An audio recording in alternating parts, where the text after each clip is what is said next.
Kevin Jackson Radio Show.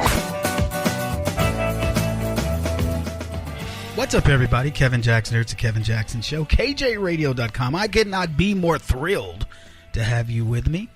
And I got to tell you, I'm going to be back on Fox News Radio soon hosting the show as a guest host. And I'm going to need you guys to come over there and check out the show. Well, I was up in New York. When was it? It was last week or so. And I did 2 days up there. And, we'll see what happens. But because, it's tough to get feedback. How do you know how you're doing? Unless you're watching the meter. Anyway, we need you guys because we want to expand the show. It's that simple. And it's funny. One of my buddies called me. He's a pretty well-known radio guy. And he says, Kev, I'm thinking about letting this go. And I looked at him and I said, well, I talked to him. I didn't look at him, but I listened to him. And I said, I get it. There's a ton of work that goes into this. It's like, watching one of these models do a photo shoot. You think, oh, she just crawls out of bed and there it is. No. If you know anything about makeup and lighting and all that stuff, it takes a long time to make some of these girls look as hot as they are. But to do a successful show, folks, you don't crawl out of bed and do it. It takes a lot of effort. And then you got to define it. And sometimes the format maybe isn't what they want. I've had radio guys go, Kevin, we just don't understand. You talk a lot about race and class and all. I go, that's what the subject matter is. Whether you guys believe it or not is up to you. Yeah, I could pretend that we just talk about the issues. But whether you make it put it out there in the front like I do when I say, what's up, white people? Stuff like that it doesn't matter. That's just having fun. At the end of the day, I promise you, the hot topics of today for me will be race related, and it isn't because I'm picking them. I'll give you an example. The lady who put the Women's March together, she's fundraising. Linda Sarsour, she's a total scam artist. She's a front for the Muslim Brotherhood, but she's telling other groups, because she's been found out, hey, listen, you should fundraise, but only help minority neighborhoods in Houston, Texas. Don't help all neighborhoods. Now, see, I can tell you right there, that bugs me. I don't have a problem helping anybody. I don't even have a problem helping leftists. When if they're flooded, I don't go, hey, listen, what's your politics? Who did you vote for? I'm going to save the person I can get, save. Whoever's nearest to me. That's my politics as well. When we talk on this show, I'm saving conservatives as well as leftists. Some of you conservatives, you have been tricked into believing you're conservative.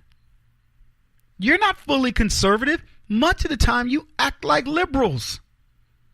So I'm saving you too. Look, some of these things we have to learn to understand. You've been tricked and, bamboozled to a degree, and I'm straightening you out.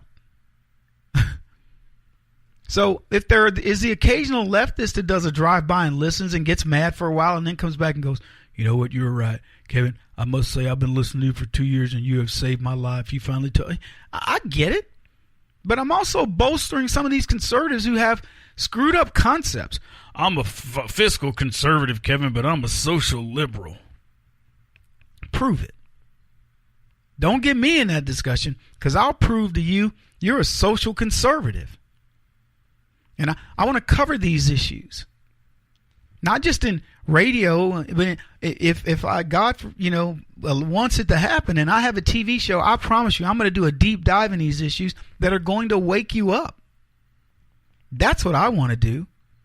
I'm sick of doing 3-minute drive-bys on TV, cursory glances on without even going into it in terms of radio, and having somebody go, oh, well, Kevin, you joke around a lot, so that you can't be serious about radio. What are you talking about? The stuff you remember the most, the things that hurt you sometimes the hardest, are the things that you take in jest. It's like they say, in vino veritas, in wine there's truth. In jest there is truth. But also in truth there's truth. How's that one? There's some deep thought. So sure, we joke about it. We play a few clips from comedians. Let me tell you something. These comedians are bright people. I was listening to somebody tell me the other day, all these dumb poker players. And I was like, what are you talking about, dumb poker players? These poker players are human computers. They can figure out what's in your hand with just looking at two cards. What are you talking about? They know mathematically their chances of winning based on very little information. They read your body language. They listen how they monitor how you play. They look at your tells. They remember everybody's hand who stays in the play. They can remember hands the way Tiger Woods remembers the golf course and what hole he hit. And you tell me they're stupid? Are you kidding? By the way, when people tell you, oh, he's on a whole other plane. He plays chess and I'm playing checkers. Let me tell you what's better than chess. Poker. See, chess is, if you make the right positioning, you can win the game. Sure, a guy can make a mistake and one move can change things. But with poker, you can win and you don't have to have the advantage. You don't have to have the best hand.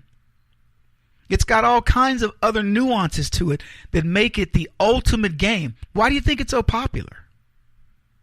I mean, chess is amazing. Don't misunderstand me. And I would tell you, poker players could probably be good chess players. But don't dismiss them. And so all I'm getting at here, folks, is when it comes to teaching and learning, it isn't about leftists or rightists. It's about what makes you think, what makes you become a deep thinker, what makes you more observant, what makes you, what's the word I'm looking for? Because they don't teach for kids to recognize the trends, to recognize the patterns, to look at things objectively. What do they call it? Critical thinking? We have to teach people to critically think. Anyway, I got a ton to talk about. I wasn't even going to talk about this segment. I wanted to talk about Bill Clinton. We're going to have to save it. We'll also talk about John Legend. Are you guys fan of John Legend? I can't stand John Legend. I'll tell you why when we cover him. I think he's overrated. I'll put it that way. And I'll repeat that again. But John Legend's overrated. So are most of those Hollywood weirdos and entertainment. Back in a bit. This is the Kevin Jackson Radio Show. Do you owe back taxes to the IRS or state? The secret to avoiding the IRS nightmare is to seek professional representation. My friends at Security Tax Associates provide the most cost-effective and ethical representation in the industry while helping to avoid seizures, levies, and wage garnishments. Security Tax Associates is here to ensure that the appropriate steps are taken to permanently eliminate any possibility of future tax burdens once and for all. For a free, no-obligation consultation, contact Security Tax Associates, 844-779-4177. That's 844-779-4177. 844-779-4177. Or visit them at securitytaxassociates.com.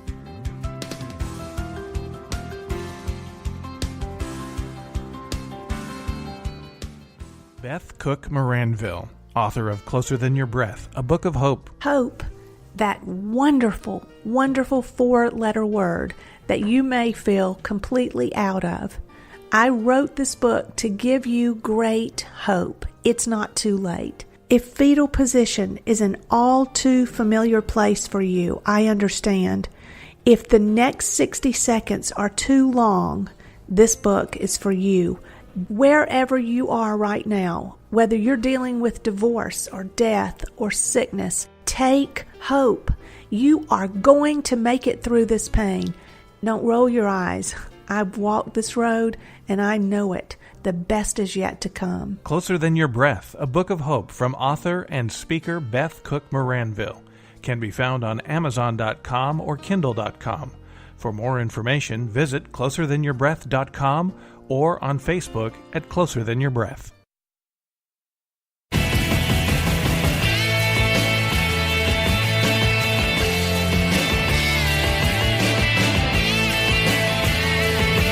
This Jackson Radio Show.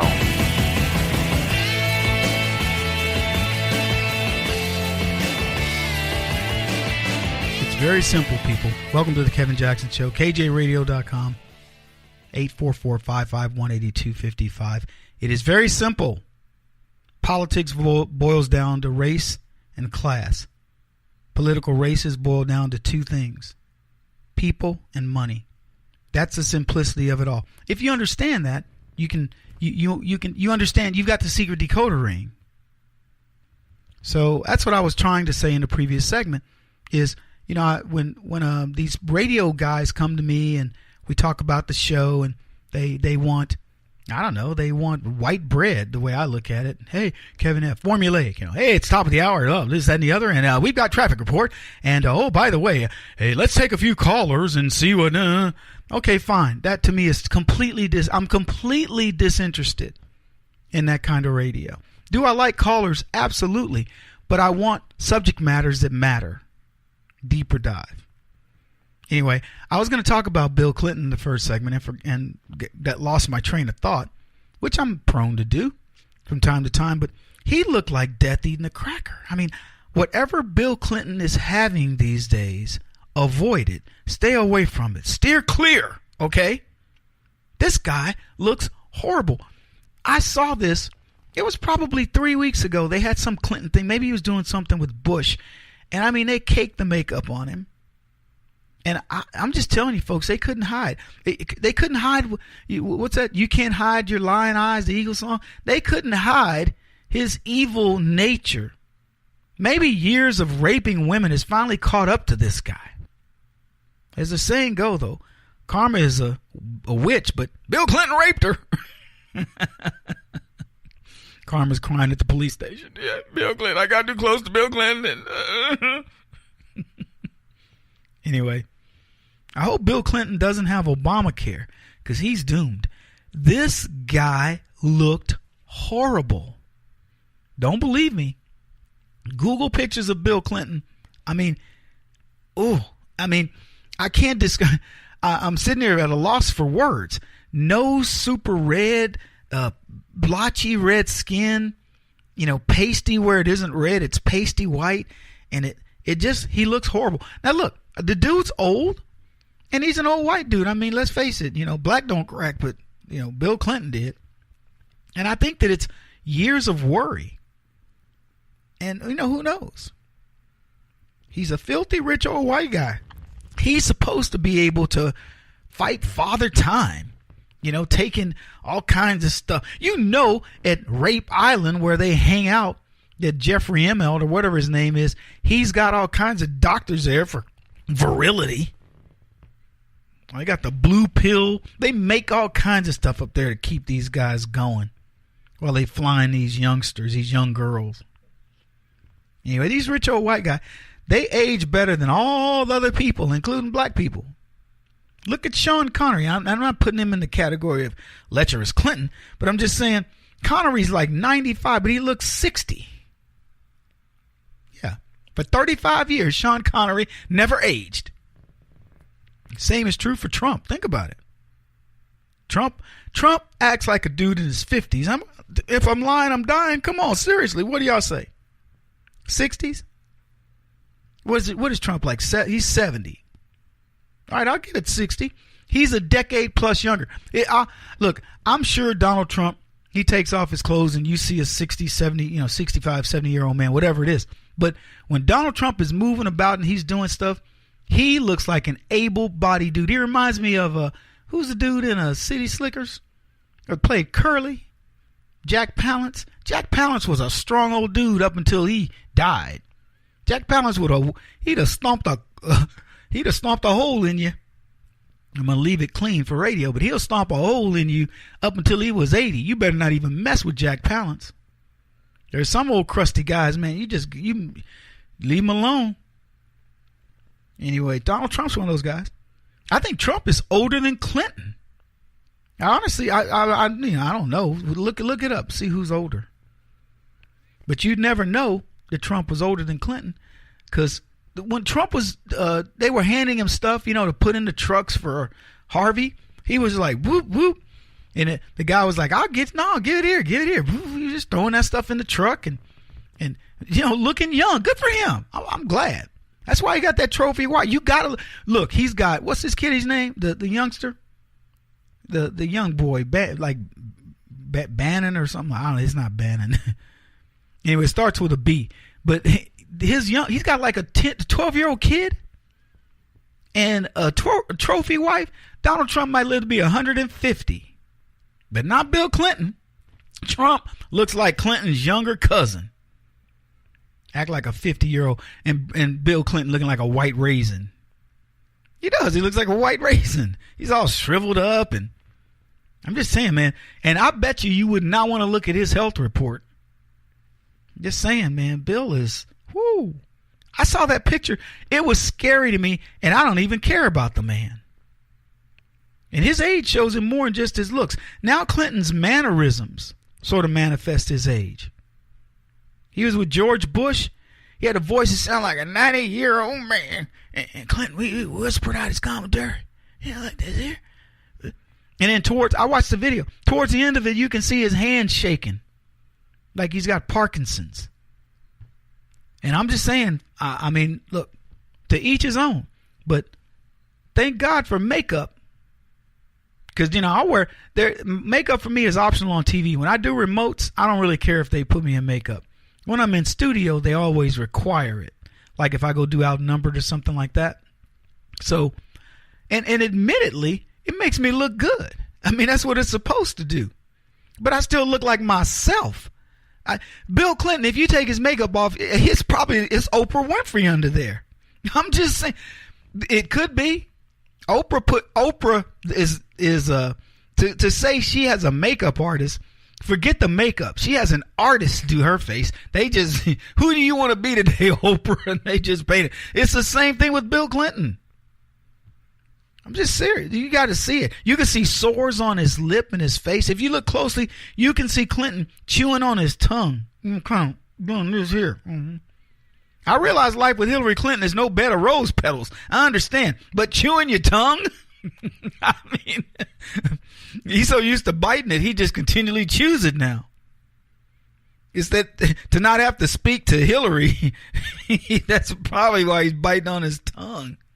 Remember during the campaign, Bill Clinton blew it a couple times for Hillary. She called him her not so secret weapon, and it turned out, honestly, to be true. He looked comatose at times. And let's face it, his reputation is sullied. Yeah, perhaps the pressure of the campaign got to him. I don't know. I'm just saying he couldn't even remember stuff on the campaign trail. He was trying to explain his wife's rationale for invoking 9/11 to defend her ties to Wall Street, and he said she was making the point that the people devastated on 9/11 were people to her, not categories. Anyway, I don't have any sympathy for the Clintons. I don't. I think these people have lived a life of debauchery that is shameful. And the fact that there are people that support them scares me about this country.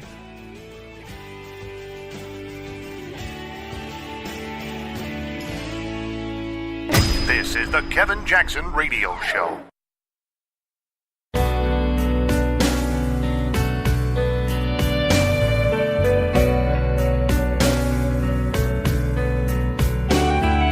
This is the Kevin Jackson Radio Show.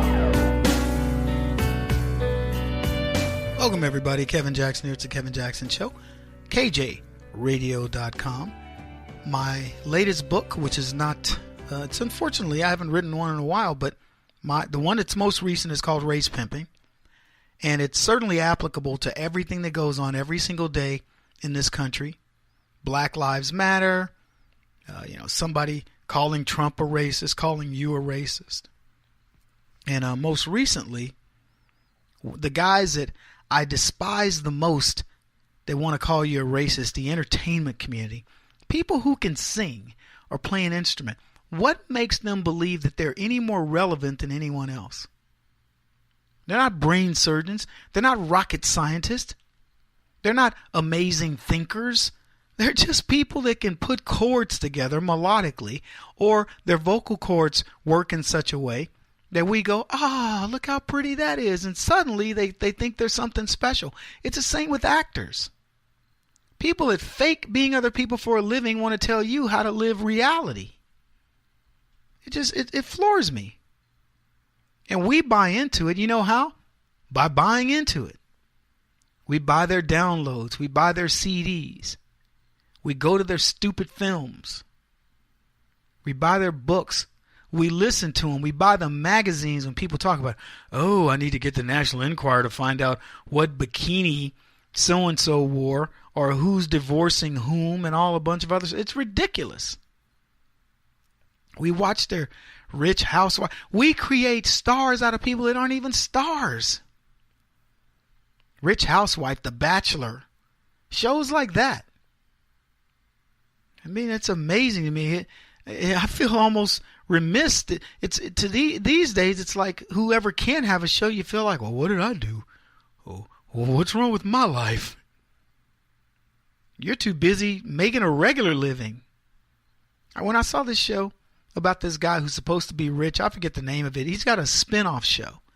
He looks like an effeminate white guy, but he's married and he's got kids. And I forget the name of the stupid show.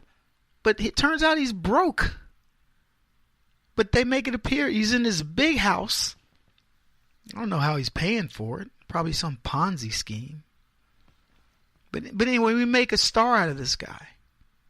He'll hit the speaking circuit and make tens of thousands of dollars. He will change his life because we pay attention to his craziness. And it's the same with these musicians. And a guy that I cannot stand, and be honest, I can't stand his music, is John Legend. He, to me, is one of the most overrated entertainers in this country. All of me, I give you all of you. We're the perfect combo. His poetry is like reading Dr. Seuss. I mean, James Brown wrote better music. You know the song, Please?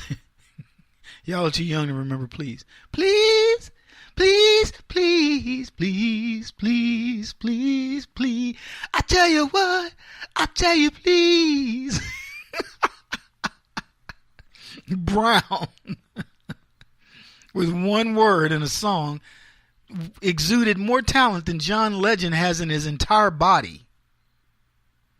God, all of me. And you may like the guy. Admittedly, I don't like his politics, so it jades me a little bit toward his music. But being honest, I can play the piano better than John Legend, and that's terrible. I'm not that good. God, it's just I describe his music as pedestrian. Lyrically, it's funny. So it just proves it doesn't take much to entertain brain dead lefties. And if you happen to like John Legend, congratulations. I just don't. He's worse than Hollywood. He creates what I call retread music. You've heard it. His chord progressions are they're just ugh. And I'm no musical genius. I'm no freaking Rodgers and Hammerstein or whatever. You know, I'm none of that. I'm a rookie, but I'm a good listener. I know what I like. And I would listen to anybody over him. It's likely why he makes political statements. If he can get leftist morons frothing at the mouth, then they buy his drivel. I dare you listen to any Legend song and you learn quickly he's a legend in his own mind. You know, he changed his name from John Roger Stevens to John Legend. Figures. Anyway, here's how The Guardian described his sixth album. Check it out. Legend, 38, released his sixth album, Darkness and Light, last December, which earned praise from The Guardian for its, quote, musical weirdness and lyrical bleakness. Now he is preparing for an arena tour of Britain this autumn, where he will be joined by his 16-month-old daughter, Luna, who does not much appreciate this whole interview thing. I mean, they described his music as musical weirdness and lyrical bleakness. And you can bet he took it as a compliment. And like George Clooney, who's got that new movie coming out, he's decided to use Donald Trump as his muse in order to sell records. That's it. He's against Trump because he knows it'll sell records right now. That's it. Same with Clooney. Oh, my movie's a perfect thing of Donald Trump and racism and this, that, and the other. Shut up. TMZ said Legend wants to cast. He's casting for people to come do his music video. And so TMZ saw this posting that he had for people that he wanted to play Trump supporters, and he wants out of shape people, out of shape white people, fat white people. That's what Legend believes is a supporter of Donald Trump. Fat white folks. Like, you can't be anything other than that. You can't be a skinny white person. You can't be a beautiful Mexican girl or a very handsome black guy. I won't give you any hints as to who that might be, but could be me, maybe, maybe not. Anyway, he wants 8 white actors, men and women, ages 30 to 65, to play Trump supporters protesting at a rally. Preferably out of shape, reads the casting call. The camera will pass by them as they stand and rally. Yeah, he's fat shaming Trump supporters. Where's the left on this? That he's openly fat shaming Trump supporters. As for the rest of the video, Legend wants to remind America of the left's stance on all these various subcultures. So let me tell you what he wants to do. In addition to the call for Trump supporters for this musical video shoot, scheduled to take place in a few days, he's also seeking young and blonde actors, preferably with, quote, very short hair or short on sides, long on top, to play white male protesters. So I'm guessing these are Antifa. I don't know. To me, are they effeminate? What's he asking for here? White male with short hair on bottom and long on the top. I mean, that's some funky hairstyle. Was it Europeans? What? The notice also calls for 10 black men and women to play Black Lives Matter protesters. For 2 female actresses, get this, who are willing to kiss on camera, with the protest scene unfolding in the background to, quote, show that there is no segregation in love. No segregation in love. I tell you what, when sisters, I'm talking about black chicks, don't get mad at black dudes for marrying white women, then tell me there's no segregation in love. Just look at how black folks, I'm talking about these leftists, talk about white people openly, and then tell me there's no segregation in love. Love of your humankind. He wants to cast 1 Hispanic and 1 Caucasian. The call for actresses reads, no sexuality or nudity, just kissing. So he wants a Hispanic and a white girl, 2 girls, to kiss. I mean, can you get more specific in this video? See, he's got to orchestrate this. He's got to show you that, it's an interracial lesbian couple kissing. I don't know what he's going to do with all these guys. Black Lives Matter protesting. He's got terrorists, obviously. He said he campaigned extensively for Hillary Clinton. Are you aware of this? The loser. You know who that is, right? Hillary. Openly shows his disdain for Trump, but he supports a woman whose husband is a rapist and a racist. He had the nerve to compare Trump supporters to the 19th century, to those, but I should say in the 19th century, who allowed the evil institutions, what he called it, of slavery to exist for so many years. Here's what he said. We as a nation can't go back to a dark place. And it could happen if we let the wrong person into office and impose the wrong regime on this country. John Legend fears going back into slavery. Unbelievable. I'm sure people in the 1800s didn't think they were evil people, but they allowed an evil institution to last for quite a long time. He has this guy has no idea of history. That the Constitution wrote out slavery. And the people that he likes, the Democrats, wanted to keep it. Kevin Jackson on the Black Sphere Radio Network. Do you owe back taxes to the IRS or state? The secret to avoiding the IRS nightmare is to seek professional representation. My friends at Security Tax Associates provide the most cost-effective and ethical representation in the industry while helping to avoid seizures, levies, and wage garnishments. Security Tax Associates is here to ensure that the appropriate steps are taken to permanently eliminate any possibility of future tax burdens once and for all. For a free, no-obligation consultation, contact Security Tax Associates, 844-779-4177. That's 844-779-4177. 844-779-4177. Or visit them at securitytaxassociates.com.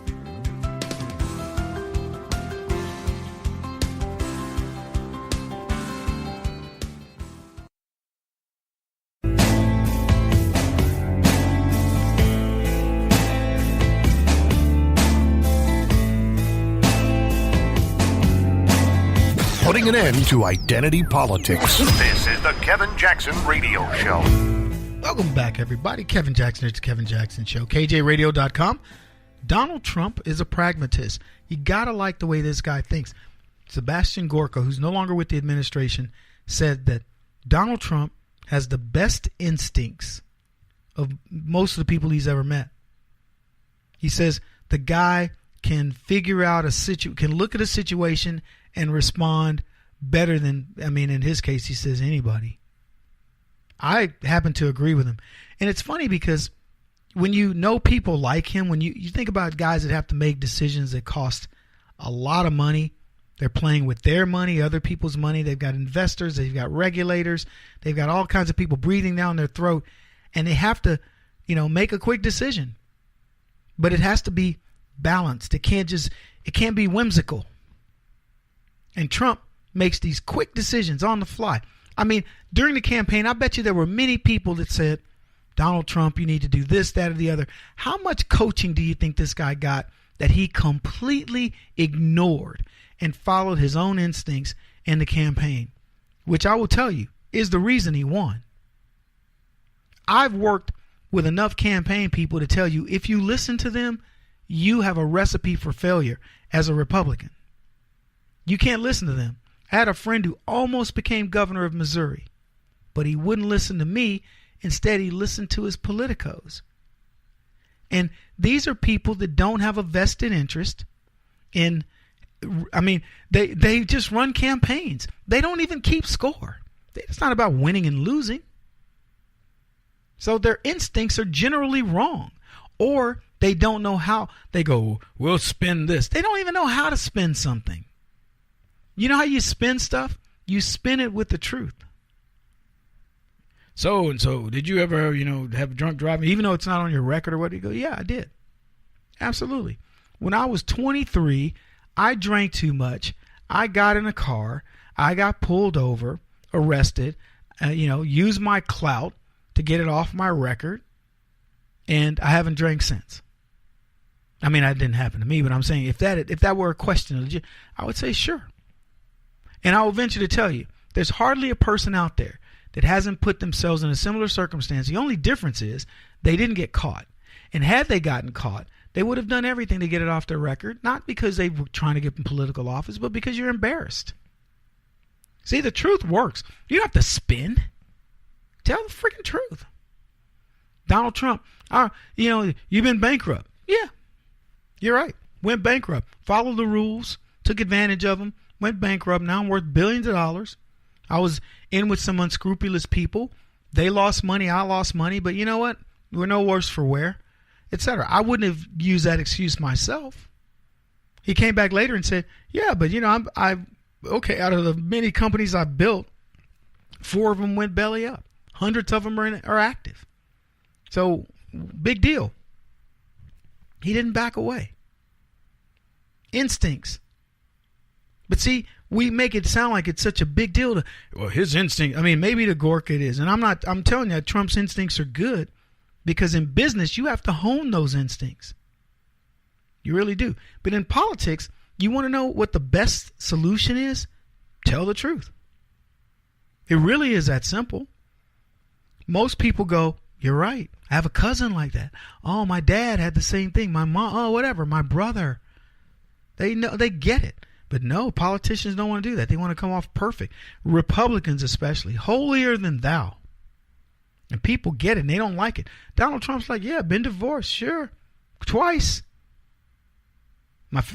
But his family's still surrounding him. He must be doing something right. I mean, think about that. Hillary Clinton has her daughter and a bunch of paid acolytes, paid people that want to hang around her and, try to get her elected because there's something in it for them. The Trump family was like, they all had good careers. Learn from dad. I thought it was amazing. Anyway, good instincts. That's what Sebastian Gorka says, and I'm inclined to agree. And he's done something that we should have done a long time ago when it comes to the military, and that is give the authority to the people on the ground. That's like trying to run a retail store from the corporate tower. Somebody comes in and says, hey, listen, I got shorted, a cigarette in a pack, or, these chips are stale, or the soda machine is giving out too much acid, or whatever. It's not tasting like a Coke. It tastes like, mineral water. You want to make a decision on that from the corporate tower, or you want to let the generals in the field make a decision? Go, no go. But we've decimated the military, taken away the ability for them to think for themselves, and Barack Obama intentionally did this to hurt the military. No bullets as they walk the line at Gitmo and other places, get provoked by other countries. So the Trump administration, they say, pushed the decision-making into the military chain of command as opposed to the widespread micromanagement of military operations seen under the Obama administration. Quote, I don't know of a commander in our armed forces who doesn't appreciate that, he said. It's a guy named Townsend. Our judgment here on the battlefield in the forward areas is trusted. And we don't get 20 questions with every action that happens on the battlefield and every action that we take, Townsend said. I think every commander that I know appreciates being given the authority and the responsibility and then the trust and backing to implement that. Think about these generals. Have you seen General Keane? I've been in this man's presence. I'm telling you, he's an intimidating fact. That dude, I'm a strong-willed guy, so he can't intimidate me. But I'll tell you what, you could bet if you were under his command, he was commanding. He was a leader. Would you trust, if you know who I'm talking about, would you trust him over Barack Obama giving you orders? A bureaucrat who would rather be playing golf probably is issuing orders from the golf course. It's unbelievable.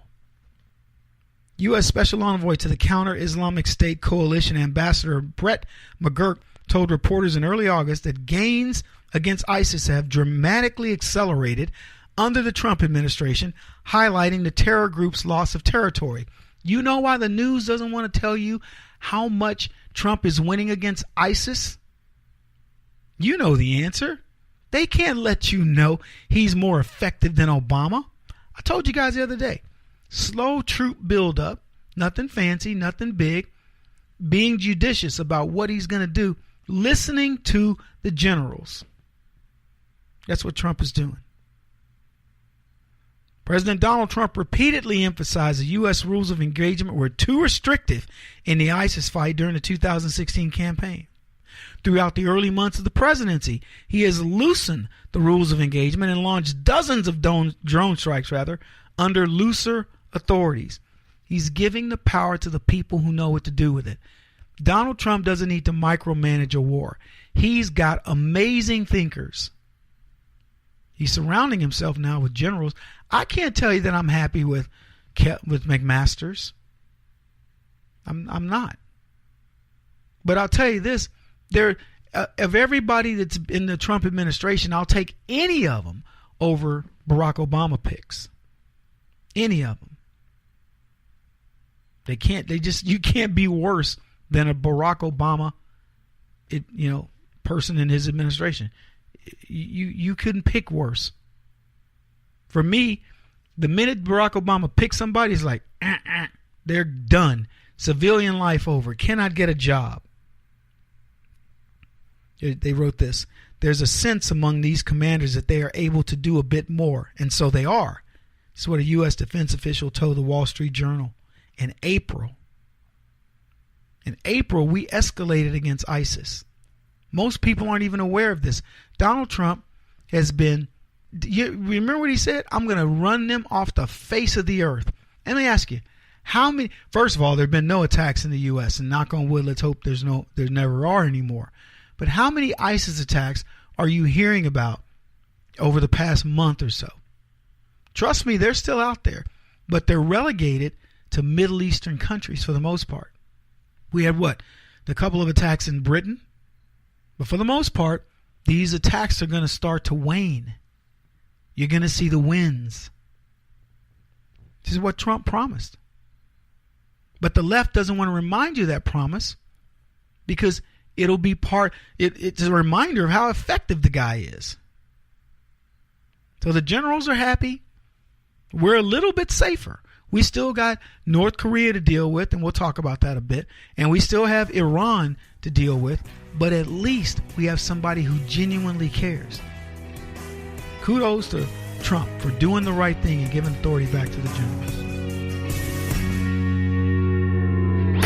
He won't stop until he's the top-rated radio talk show host in America. What kind of weird competitive freak are you? This is the Kevin Jackson Radio Show.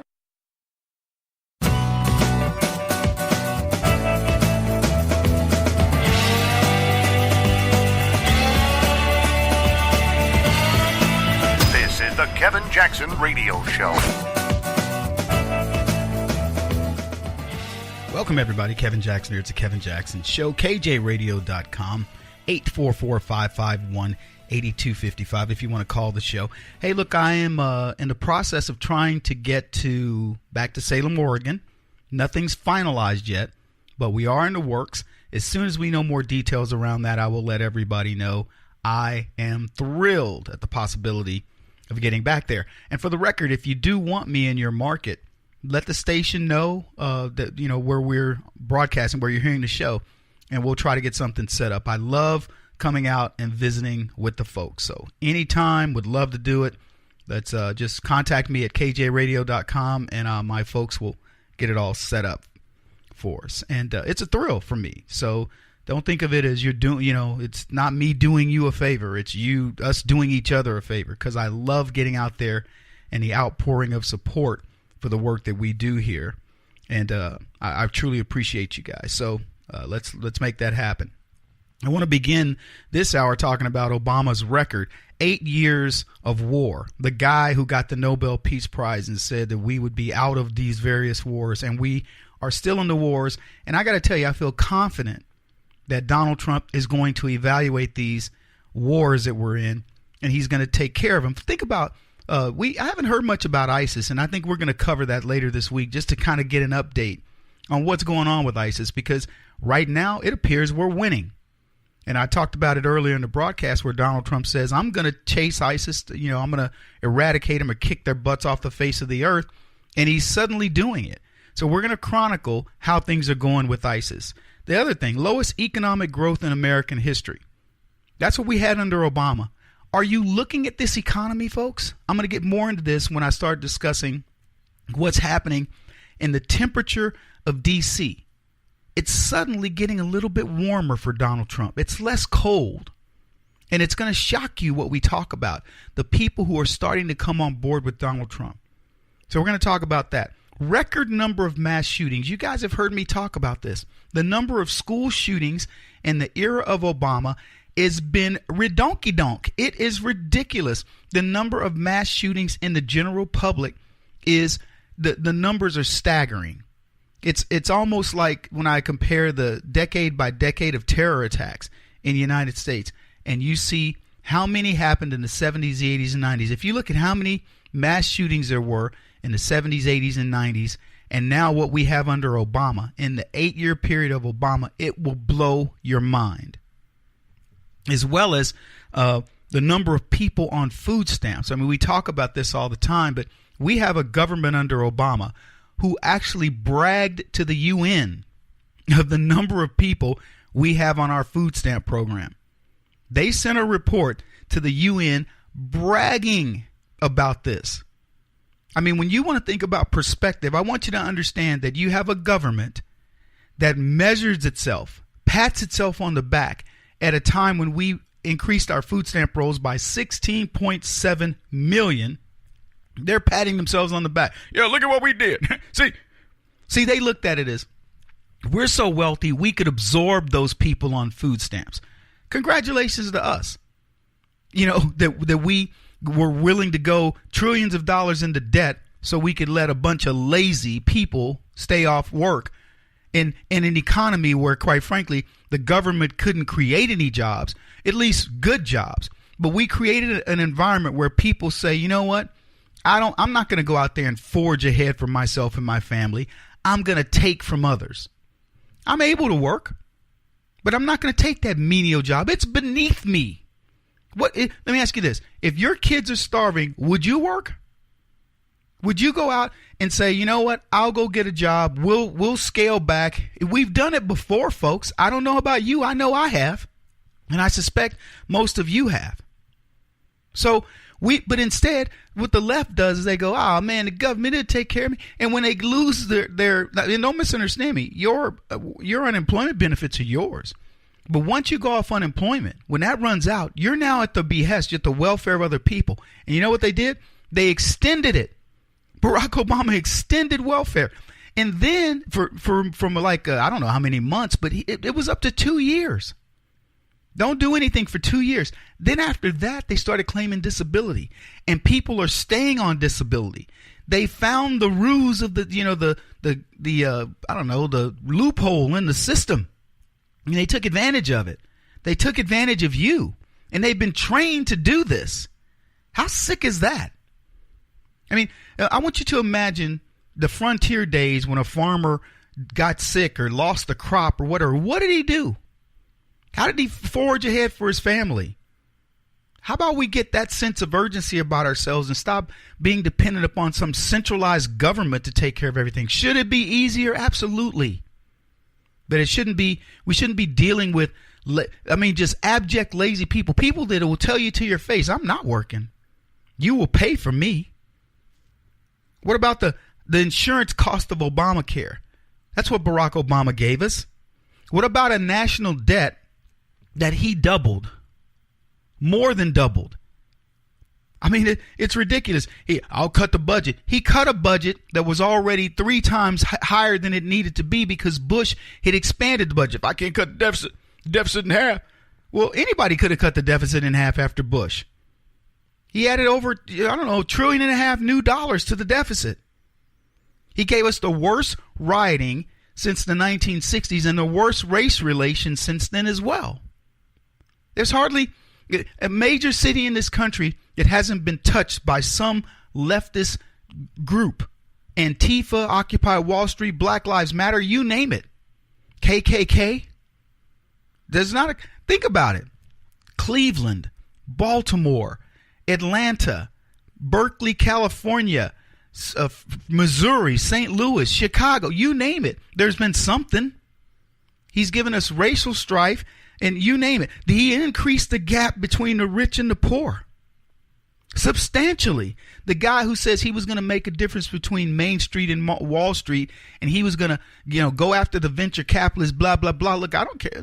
As long as venture capitalists are doing things legally, I don't care. What I care about is when they write rules that favor the very wealthy and at our expense, and then the politicians support it. They pretend they're going to go after him. He didn't go after anybody. And Barack Obama, he didn't create the guy who had the opportunity to raise the level of the ocean, lowered it, and in doing so, lowered it for blacks. He is a disgrace. And I'm going to play a clip where Trump says the same thing when we talk about dreamers. Folks, that's what the left loves. They love losers. We'll be back. This is the Kevin Jackson Radio Show. Do you owe back taxes to the IRS or state? The secret to avoiding the IRS nightmare is to seek professional representation. My friends at Security Tax Associates provide the most cost-effective and ethical representation in the industry while helping to avoid seizures, levies, and wage garnishments. Security Tax Associates is here to ensure that the appropriate steps are taken to permanently eliminate any possibility of future tax burdens once and for all. For a free, no-obligation consultation, contact Security Tax Associates, 844-779-4177. That's 844-779-4177. 844-779-4177. Or visit them at securitytaxassociates.com.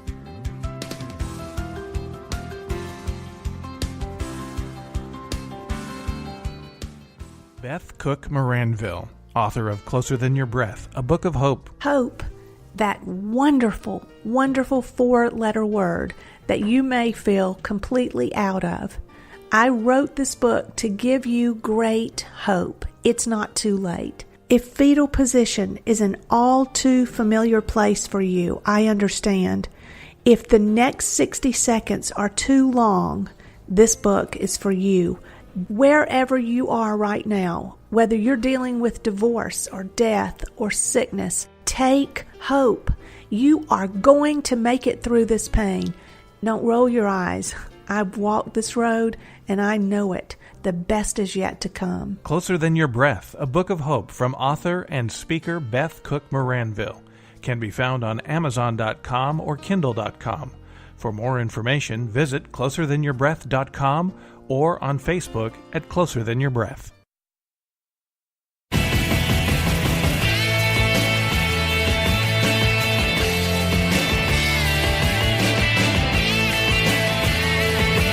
This is the Kevin Jackson Radio Show.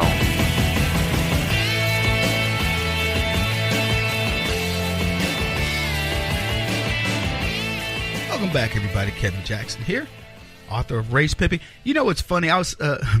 My book is at racepimping.com. We're going to be talking about a lot more about TeaPartyCommunity.com. There have been some issues with the site because we transferred over to a new site, and it's now mobile ready. But go check it out when you get a chance. Give me your feedback. Tech team's working on it. We got hackers. Guys, you wouldn't believe what we face by trying to promote this site to you. But the reason why I bring this up is because Hillary Clinton's got a new site. I don't know if you guys have heard of this site? It's called Verrit. I think it's Verrit, but it might have two T's. Or anyway, it's some spelling of Verrit, and it has to do with like verify, veracity, that kind of thing, truth. I don't know if that's Latin. I don't speak Latin, e pluribus, but anyway, it's supposed to be a site dedicated to the, get this, 65.8 million people that voted for Hillary Clinton. Yeah, so I don't know if that number's right. And to be honest with you, I don't care how many people voted for Hillary Clinton. The only thing that number tells me is the number of friggin' idiots we have in this country. If 65.8 million people voted for a lying crook and a scoundrel, shame on you. But that's your cross to bear. Anyway, I read this article. It was in The Verge, and Clinton endorsed this site that was made by somebody. I'll get to the details here in a second. And immediately it was attacked. It was hacked. Now, I don't know if it was the Russians. I don't know if it was a right-wing anti-Clinton group. I don't know. But I can tell you they call it a sophisticated hack. Now I'm going to tell you something. We've been hacked. I look at it this way. This sophisticated, unsophisticated, it's hacked. Does it matter? I mean, look. Most of us are running WordPress sites. It's become kind of the de facto site. And these sites are all hackable. I told you guys, get rid of the idea that your data is your data. If somebody wants to go after your data, they can get it. So anyway, they've been hacked, and it brought the site down. I think they got it back up on Monday. I'm not sure. I didn't go to visit the stupid thing. But here's what they say about the site. Right after Trump took office, BuzzFeed News reporter Charlie Wartzel described counter-programming on the right as a parallel universe that operates as a mirror image of its mainstream counterpart with its own alternative facts, audience, and interpretation of the truth. Now, what they're saying is this, folks. You quit listening to the mainstream media. That bothers them so much. I cannot tell you, believe this. I feel like Trump when I say that. You can believe this. They hate that. For so long, they controlled us. And I'm going to get to how they're going to get over on us if we are not careful. That's why I brought up Tea Party community. Well, let's just go into it real quick because I'll come back to the other. Zuckerberg is now, he's mandatory saying he wants to control your camera and your speaker on your computer or your cell phone when you sign up for Facebook. It's now mandatory that you have Messenger. And in the fine print, it says, you must give me permission to operate your phone or whatever without your permission. If you don't believe me, Google that and you'll see. Think about everything you've given up on Facebook to begin with. You put all your pictures and your memories and all, and they make it, you've been on for 3 years. Check out your memories. And you're putting all your thoughts because it's your little space in the universe. You say, you know what? I'm depressed today. I was upset. I'm happy. I'm elated. New baby, new this, new job, whatever. You put it all out on Facebook and share it with all of your friends. And they know all your inner connections. I want you to think about how easy you make it for them. You say, yeah, that's my friend. That's my friend. That person is mad with me. I'm just connecting with them now. That's my old high school buddy. That's my old high school boyfriend, girlfriend, whatever. You explain your life. If somebody took your little Facebook profile, they could rebuild your life for you, probably better than you remember it. Just being honest. Connecting your friends. Remember when we were here? All the little things. That's what they do. So they no longer own you on media. So now they're going after you on social media. And Zuckerberg, the guy who says, I'm going to run for president in 2020, has all the data on every single one of you, of us. And you trust him.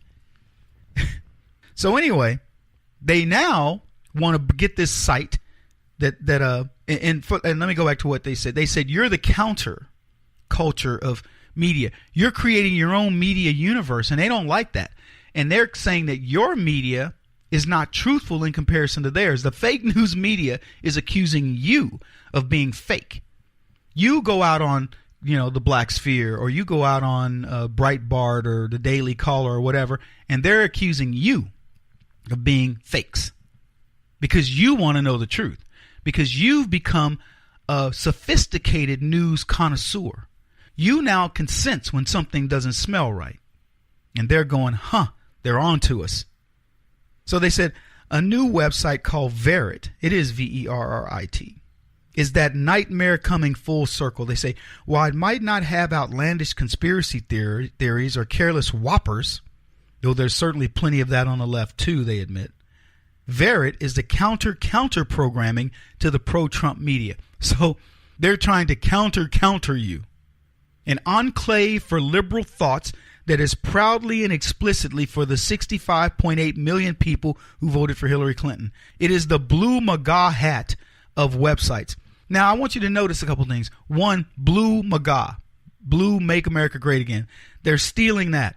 They're starting their own counter media to its own media, mind you, and they say it's going to be for liberal people, 65.8 million. Now, I'm going to tell you, I love the concept because what do I want? I want to build a Facebook-like site with 60-something million people that voted for Donald Trump so we can have conservative thought.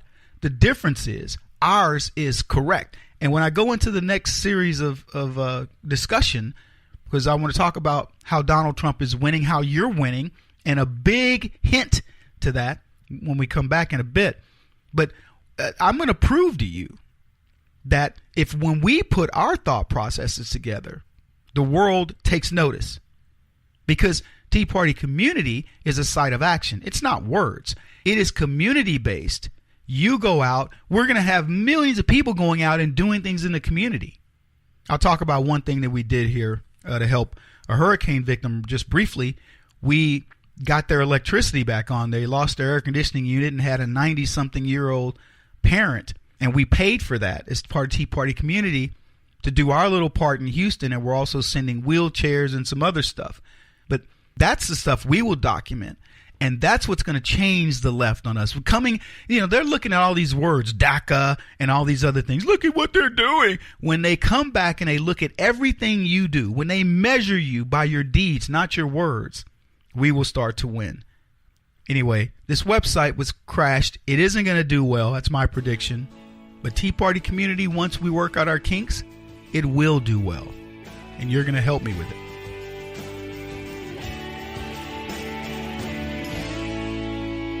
This is the Kevin Jackson Radio Show.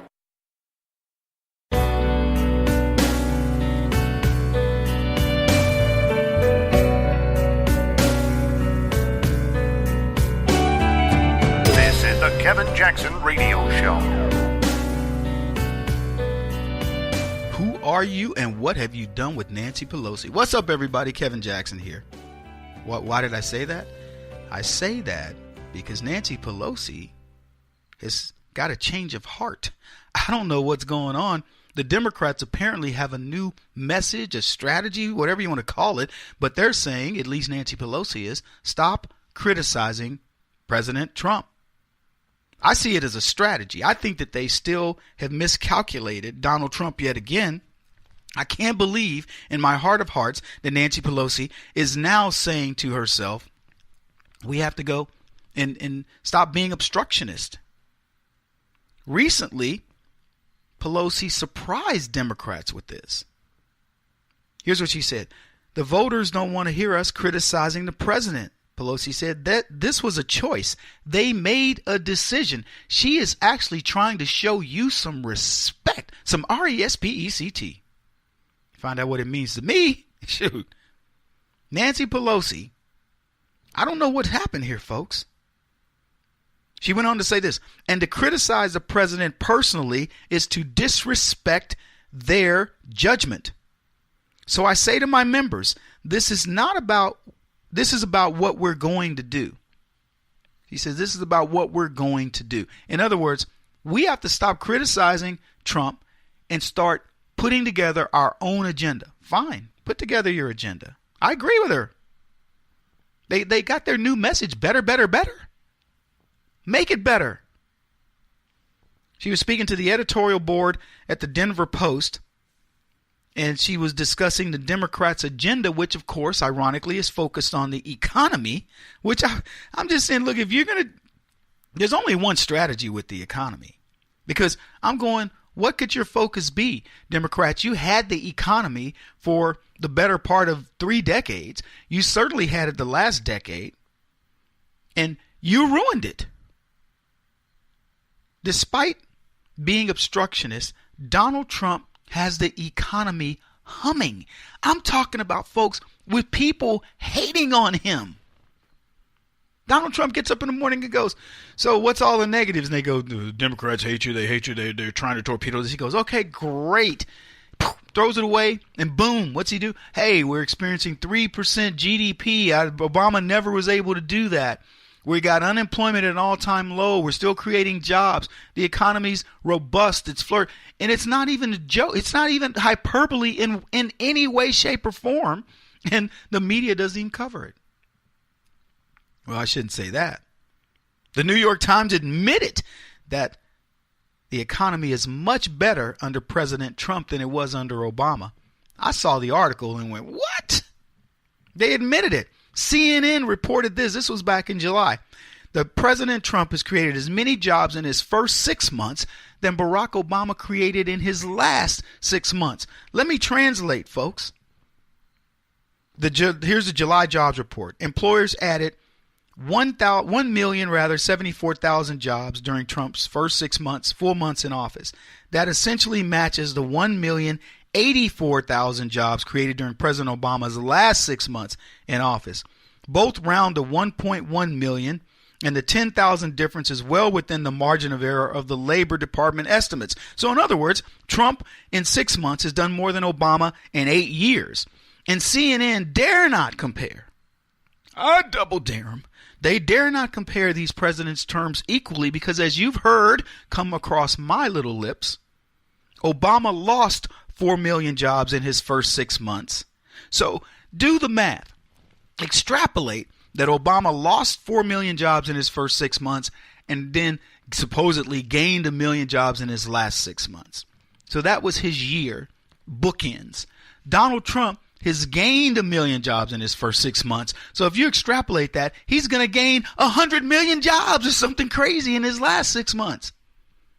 I'm joking, but don't be surprised if Donald Trump consistently gains 1 million jobs a month over the period of his presidency. He's going to have us having to hire little kids. We're going to have to hire your babies. My 10-year-old may have to go to work. I got him signed up. I'll tell you that. I'm just saying, in the first 6 months of inheriting an economic mess, Donald Trump's already turned it around. What do you think's going to happen when these obstructionists leave him alone? Pelosi's comments were made in advance of a meeting she was having. It was titled a Progressive Women's Event. And she weighed in on a lot of different things, including the aftermath of Harvey. And here's what she said. It's too early to judge Trump on his response to Tropical Storm, it's a hurricane, Harvey. We haven't seen it. He's been gracious. He went to Corpus Christi, which is sort of appropriate for him to do because it's in the heart of the storm. It would be a challenge to accommodate a president, Pelosi said, adding she's worried about his proposed cuts to FEMA. So you can see she's not completely lost on who she is, but she's certainly starting to make a turn. She says, you can't do that, meaning cut FEMA. I'm just saying, if you look at this in its totality, Pelosi is doing the biggest mea culpa that's been done in the last 2 years, maybe in the last decade, because they felt like they were winning. But certainly in the last 2 years, this is the biggest mea culpa of a Democrat I've ever seen. In this recent swath of violence that's been committed by Antifa, Pelosi commented on this, and it blew my mind. She condemned them. I think if there's some people who are acting in a violent way, that they should be prosecuted. And I don't care who they are, where they are, whatever organization they belong to. Now, she says this about Antifa. I don't think she means it about Black Lives Matter. But it's a step. It's a step in the right direction. I know it probably shocked a lot of us, and I was, because the Democrats need Antifa. Antifa went too far. He says, you're talking about some individuals. You're not talking about the far left of the Democratic Party. They're not even Democrats. She's a lie. That's why she's condemning them. They're not us. He says a lot of them are socialist or anarchist or whatever. What does she think they are? They're socialist. And many of the Democrats are anarchists, whether they have a label, but they're anarchist. I mean, they can call themselves Democrats or whatever, but they're from the left. See, the left has a great, they are so good at saying, no, the evil part of that is not us. Oh, yeah, it is. You're nothing but evil. And I can prove it. Don't get me talking about black people. She says, violence is by anybody is to be rejected and dealt with, but that's not who we are. Oh, it is who you are. Something is afoot in D.C., everybody. I'm telling you this. I want you to pay attention. Nancy Pelosi has said, stop criticizing the president. Let's go with our agenda. Okay, great. And she's denounced one of her attack dog groups, knowing it's her attack dog group, knowing that they finance Antifa. What next? Will she denounce Black Lives Matter? Will she denounce Al Sharpton, Jesse Jackson, and that ilk? Will she denounce Planned Parenthood? I mean, they're full of surprises these days. But ask yourself why. Antifa has been around for quite some time now. It is the new, harder version of Occupy Wall Street. It's really no different other than they bring weapons and cover their faces. That's why they get mad when they're outed. When they send them up to the police station and they have to, you get a chance to see exactly who they are. You know now who they hang out with. You know who these people are. And Pelosi's denouncing them while asking her members not to criticize President Trump, reserving judgment, and so on. Now, I'm going to tell you right now, I'm not naive enough to believe that the Democrats have had some kind of a change of heart. They haven't. For that to happen, they would need a heart, right? And America knows the devious nature of Democrats because we've dealt with the Clintons. We've had WikiLeaks expose them. We've had the Russian hackers, whoever, they've shown us the ugly inner workings of the Democrat Party, the DNC and all of them, and they don't care about us. But you can't lower your guard. But understand something, folks. Change is happening here. When you have the political industrial complex at your disposal, you've got media, you've got entertainment, you've got social media. The Democrats have it all. The only thing they don't have Congress any longer, and they don't have the presidency. But they had that. Think about it this way.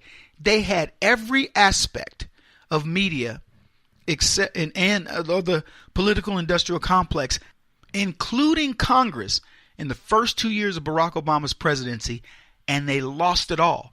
And since then, it's been creeping away. They lost Congress. They lost media. So now they've got social media.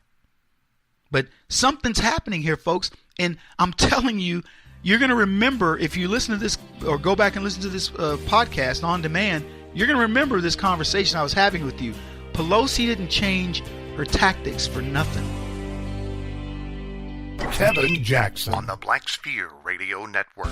Do you owe back taxes to the IRS or state? The secret to avoiding the IRS nightmare is to seek professional representation. My friends at Security Tax Associates provide the most cost-effective and ethical representation in the industry while helping to avoid seizures, levies, and wage garnishments. Security Tax Associates is here to ensure that the appropriate steps are taken to permanently eliminate any possibility of future tax burdens once and for all. For a free, no-obligation consultation, contact Security Tax Associates, 844-779-4177. That's 844-779-4177. 844-779-4177. Or visit them at securitytaxassociates.com.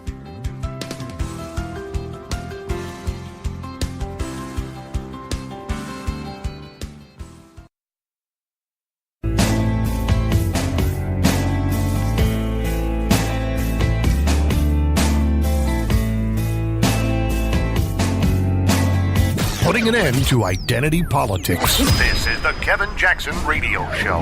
Outrage tonight over a controversial decision over a political T-shirt worn to school. Thanks for staying with us here at 6 o'clock. I'm Tracy Hutchins. Hi, everybody. I'm Mike Dunstan. Sharon and Ben are off tonight. A Cherokee County teacher getting in hot water over political comments and actions she took in the classroom. But is social media turning it into a bigger controversy, or is it helping draw the appropriate attention to the issue? CBS 46 political reporter Giovanna Derpuck is live in Woodstock, where, Giovanna, some people want that teacher to lose her job over this. Yes, they do, Tracy, and as you can imagine, they weren't afraid to express that on social media, where the story quickly spread and the video went viral. Flip their shirts inside out because it says Trump on the top. You're watching a classroom video that landed a River Ridge High School teacher into trouble. Turning Point USA, a conservative education nonprofit organization, posted it. And it wasn't long before Tara Lee, a River Ridge High parent, saw it. It started being shared on Facebook. So as soon as I saw it, I just immediately thought, this isn't going to be good. She agrees with the Cherokee County Schools superintendent. He said the teacher was wrong to tell the students they couldn't wear their pro-Trump Make America Great Again t-shirts in class. You cannot wear a swastika to school. I'm just curious, why she's bringing up neo-Nazis in there, because I don't see the relation myself. Welcome back, everybody. Kevin Jackson here. I saw this story. It's been around for a few days, and I got to tell you, it bothers me that you wear something that says Make America Great Again. And agreed, it's Donald Trump's saying, right? I mean, it's his campaign slogan.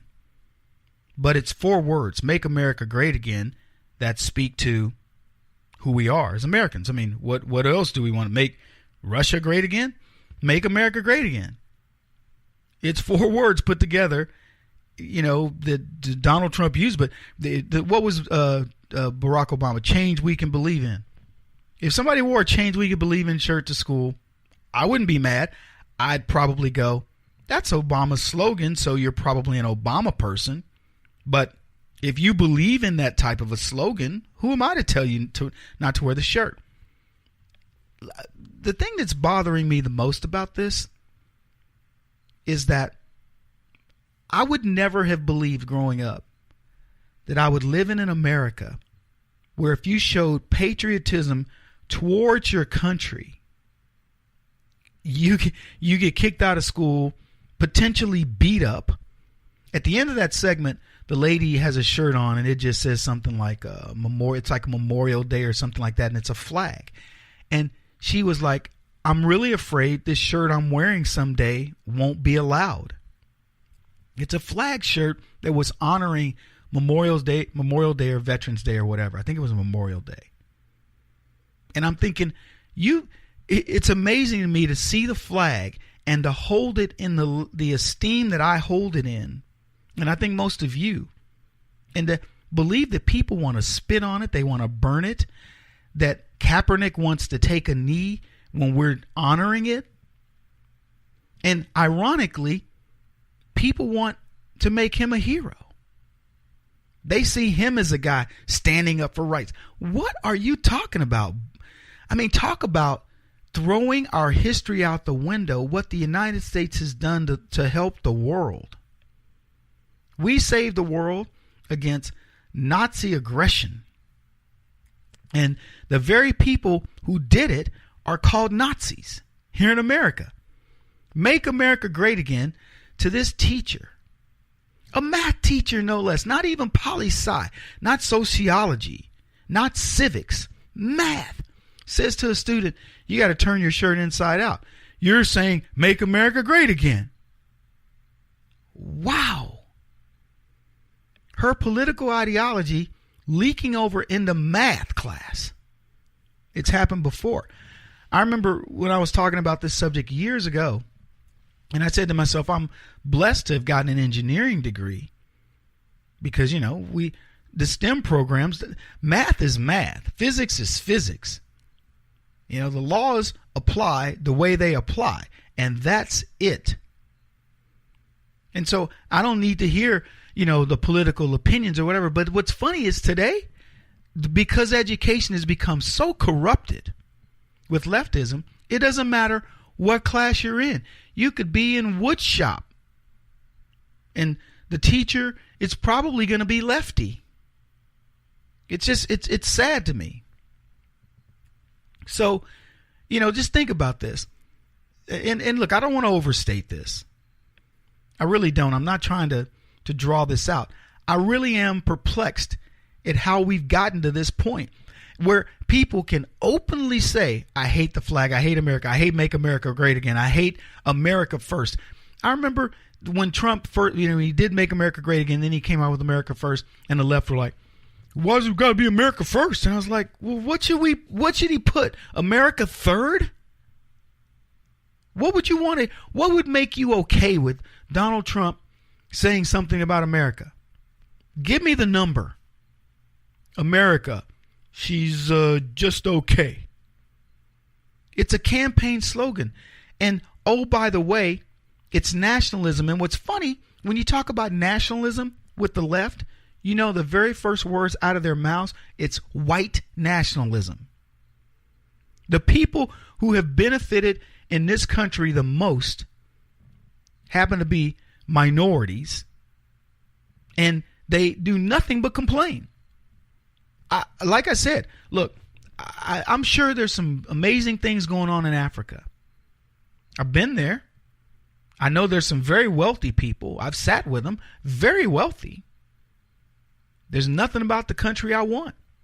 I wouldn't want to live there unless I was one of the super wealthy where I had my own generator and I could, get my own, where I had to want for nothing outside of the compound. I wouldn't even set foot. I mean, other than to visit, hey, it's nice. I love the continent, and then I'm gone. And to be honest, if I never went back, I wouldn't care. So, I'm looking at all these black folks that talk about, what's the benefit, a hatred of America. I've seen it with my own eyes. Been at ball games where black people will not stand for the national anthem. Don't put their hand over their heart. Don't care at all. And I say, well, where do you want to live? What country hasn't oppressed somebody else or done something to an indigenous people? Just then go there. It's not some back to Africa thing. I don't care. I'm just saying, if there's some place that makes you happier where you're not going to be belly aching all the time, go there. Because I'm going to tell you, I've been there. There's nothing about it that you're going to come back and go, oh man, it was amazing. I've got to go live in the motherland. You'll go, it was amazing to see. Oh my gosh, it's crazy. Woo! But I was so glad to get back home. That's going to be your reaction. You'll love the people. You will love the wildlife. You will love the exotic fruits. You will love the rustic nature of it all. You will love it's thrilling. It's exhilarating. I could go on. And it's very different. It's a cultural experience that you can have nowhere else in the world, which is probably true of most cultural experiences. But when it's all said and done, you want to come home. I give you 2 weeks max. And you're longing. And the thing about it is there's so many unknowns. You drop into one country to go to another. It isn't as simple as crossing the border from Georgia to Florida or South Carolina to North Carolina. It's not quite like that. Anyway, back to this shirt. Patriotic shirts there should be no limitation to the freedom of speech in your patriotic shirt. And quite frankly, I don't care what shirt you wear. I think most conservatives, we look at this and say, if you want to out yourself, your politics, or I like monster trucks, or I love, the New York Giants, or whatever it may be, go for it. I don't know when that switch occurred. When we're supposed to, they blank out shirt logos when you're watching TV. They'll blank out the logo. I don't even know why, because you obviously can't see it.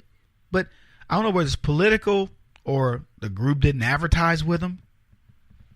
But we've gotten to where we do this. We revise history. Do you know they've gone back into TV shows and movies and taken out certain words? Wow. Because it might be offensive. Is that the history that we want to leave? A history that's completely been rewritten? I'm happy that we can now write history in a much different way than we did in the past. We can give people truth now. He won't stop until he's the top-rated radio talk show host in America. What kind of weird competitive freak are you? This is the Kevin Jackson Radio Show.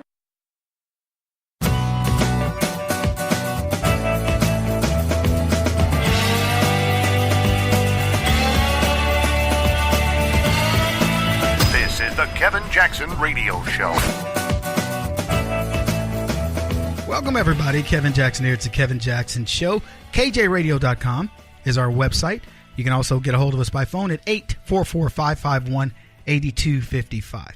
So, DACA, the new Obamacare, bad policy that can't be ripped out now.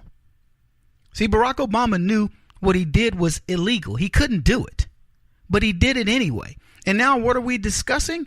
We're discussing, oh, well, Trump's going to rescind it. No, he's not. He's getting rid of something that never should have been implemented in the first place. But we're not discussing it that way. And what cracks me up about this, and we got a lot to talk about, by the way, tons to talk about. So don't sweat it. I'm going to talk a lot about the dreamers this hour because Trump absolutely did something brilliant when it comes to dreamers. But we'll get to that later. The point is this. Congress did nothing. They did nothing.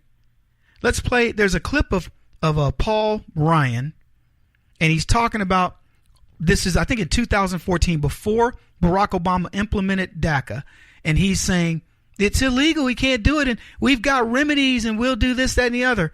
And then as you listen to this clip, I want you to understand, to realize what happened, okay? If the president follows through on his threat for executive amnesty, what do you have in terms of tools at your disposal to stop him from doing that? Well, first of all, it's unconstitutional. So we're already going through the court system on other unconstitutional executive orders that he has worked on, and we would add this to the pile. Second of all, if we can get the power of the purse, we will explore every option we can to exercise that power of the purse to get this executive to honor the Constitution. If he were to do something like that, by the way, he will put millions of people in legal limbo, poison the well for Congress, and do something that's so blatantly unconstitutional. And so, we are telling the administration, don't even think about doing this. But do you do this the right really way. don't doubt Go he to will. Congress. I have little doubt that he'll do it. Well, I don't know the answer to that question. We'll find out. But if he does do that, it's not constitutional. It's going around Congress. If you want to change a law, then go to Congress and work with Congress to change the law. You can't unilaterally write a law as the executive. Well, he's done it on health care. He's done it on immigration. He's done it on welfare. Did it with the National Labor Relations Board appointments. He's done it more than a few times. It's one of the reasons why we're taking him to court as well. This is why the House of Representatives have voted to take him to court to litigate that. But more importantly, because we don't have the Senate, we don't have the power of the purse, we would like to be able to exercise the power of the purse more effectively. And if we get the Senate, we can do that. All right, everybody. Welcome back. Kevin Jackson here. I love listening to Paul Ryan because it's like listening to an idiot. It's like listening to one of the most ineffective people you can have. So what's he say at the end? Well, let's recap. One, it's not constitutional. So did you fight it in the Supreme Court? I don't know if they did or it didn't. For me, it's a rhetorical question because if they did, we didn't win it. He then says power of the purse. So he determines in the House what's going to get to the Senate. Is he letting it get to the Senate? Is he doing something to? Oh, he says, no, we have to control the Senate. So what did we do in 2014? We gave him the Senate. Now, when did we give it to him? 2012. We gave him the Senate or whatever year. You guys figure it out. But we've had the Senate. So he's had the power of the purse. And I love how he put it. And we told the president, don't you dare do it. And Hannity's going, look, he's already done it. He did it with health care. He did it with an immigration bill. He's done it with the National Labor Relations Board. I mean, what are you talking about? He's going to do it. The only question for you is, what are you going to do to stop it? And the answer in the inimitable way of Paul Ryan is, well, we're going to go at it, man. I mean, we're going to really woohoo. He doesn't, don't you dare. I tell you what, Mr. Goofy. God, folks, I don't know how to tell you this. You don't have warriors representing you. You have mice for men. I tell you what I would have done. I would have said, I tell you what, Barack Obama, you're not going to get any. If you pass DACA, you're not going to pass blankety blank. When do we start going after these fools? I mean, look, it's over. Obama's gone. We got a real leader. We got a real man in the White House. I say that to make the liberals mad. Yeah, we don't have a eunuch. We don't have a guy who uses trickery. I mean, I hope Trump uses trickery to our favor, but he'll just tell you straight out, here's what I'm going to do. We're building a wall. They're taking bids on building that wall. Did you guys hear this? Bids. In Arizona, right now, I think there's 5 companies that can bid on the wall. There was an Arizona company that bid on it. Congratulations to them. I don't know who's going to win it, but you can bet this. If you bid on it, Donald Trump's going to hold your feet to the fire. He's already reviewing all these federal contracts. Man, the stuff that's going on in that administration, I'll tell you what I'm going to do. One of these days, I'm going to go up to D.C., and I'm going to sit down with Donald Trump and say, can I just meet with the department heads and have them talk about what's been cut? I'd love to document that.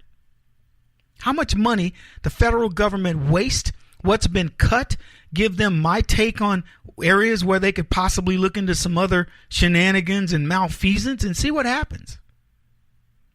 But what really chaps me with DACA, and Trump's going about it the right way. You know what he did? He got a group of people who've been hurt by illegals.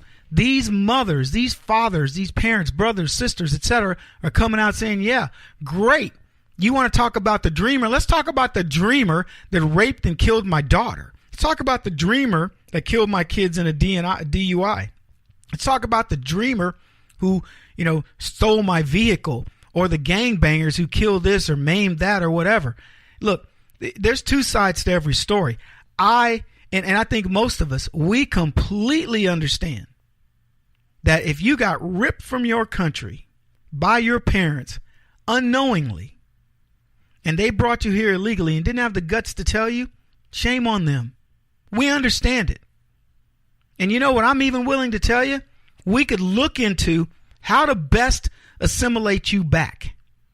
But you're going to get into the legal system. But instead of talking about an illegal system and explaining it as that, we're talking about it as if these people have the rights of citizens. Moreover, the rights of people who've gone about pursuing citizenship the right way. That is wholly unfair. And guess what municipalities are talking about doing? And I hope to go for it.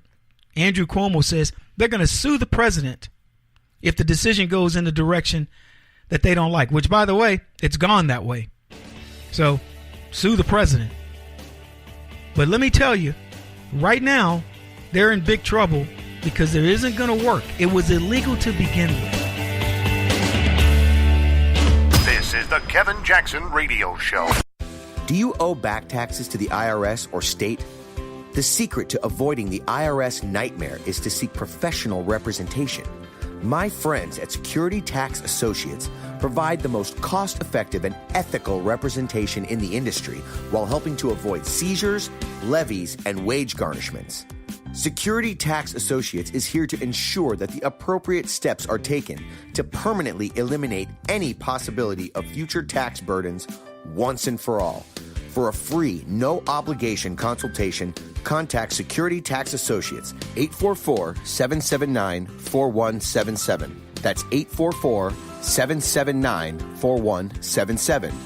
844-779-4177. Or visit them at securitytaxassociates.com.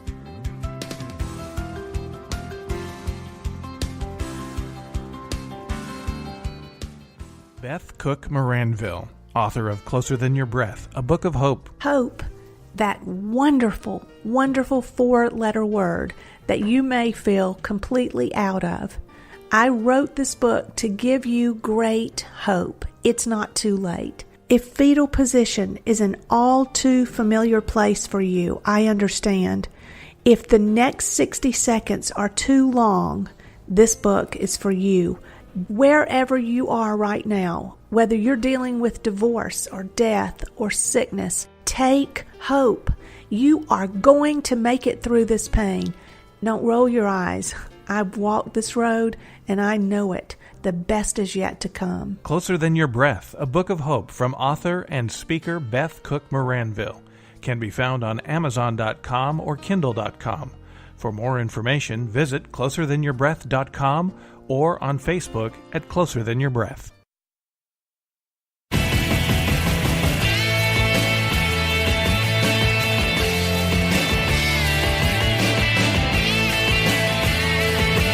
This is the Kevin Jackson Radio Show.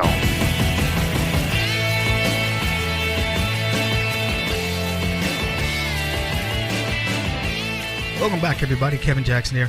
Earlier, we were talking about DACA and Paul Ryan's comments about it. And what's funny to me is this. Keep in mind, the same people who fight to get people to America by way of DACA to become citizens of this great country and pretend that, these people that without us, they can't do anything, are the very same people who protest in support of Colin Kaepernick, a guy who took a knee in protest of this country. That should tell you a lot. You gotta let them in. The America's our only hope. Really? So then why are you concerned about Kaepernick taking a knee and saying America sucks? Oh, it's two different perspectives, Kevin. Unbelievable. Anyway, that's not what I want to talk about this segment, because we got a lot more dreamer stuff to talk about. Donald Trump just tore into dreamers in a way that's irrefutable. I freaking love it. Anyway, I want to talk about Hillary Clinton. Because she's got her book. What's it called? What Happened? And there's a meme, What Happened? And it's got Donald Trump with a book that called I Happened, with the title I Happened. I love that. What happened? Here's what happened. Me. Oh, man.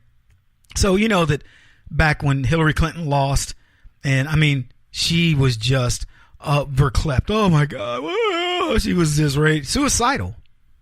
So Hillary was suicidal. They won't tell you that, but it's true.